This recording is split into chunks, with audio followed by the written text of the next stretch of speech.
पुढची बातमी बघूयात। आज मुख्यमंत्र्यांच्या लाडकी बहीण कुटुंब भेट या मोहिमेला सुरुवात झाली आहे आणि ठाण्यामधून या मोहिमेची सुरुवात करण्यात आली आहे। तर लाडक्या बहीण योजनेच्या संदर्भात ठाण्यामध्ये भाजपकडून सुद्धा जोरदार बॅनरबाजी करण्यात आली आहे। उपमुख्यमंत्री देवेंद्र फडणवीस यांचा देवा भाऊ असा उल्लेख या बॅनरवरती करण्यात आलाय।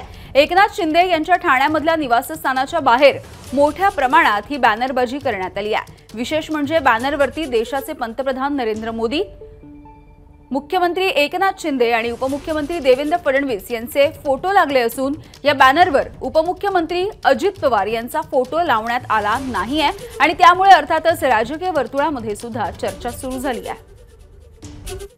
तर या प्रकरणावरती मुख्यमंत्री शिंदे आणि उपमुख्यमंत्री अजित पवार यांनी काय प्रतिक्रिया दिली आहे बघूयात। अरे बाबा, हे काही नाही, काही श्रेयवादाची लढाई नाही। हे आपण सरकार म्हणून काम करतोय आणि सरकार तर करतच आहे।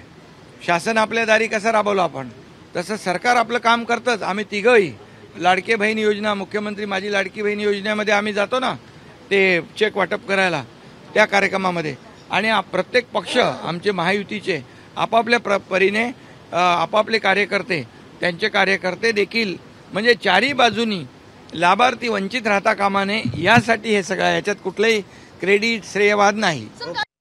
फोटो गायब केलाय भाजपनी, फोटो बॅनर लावले, फोटो गायब आहे। सीएम शिंदे त्यांच्या लाडकी बहीणवर श्रेयबाजी सुरू आहे। त्यांना सांगितलं की माझा फोटो तिथं लावू नका।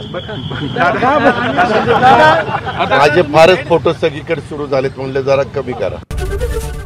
एबीपी माझा, उघडा डोळे बघा नीट।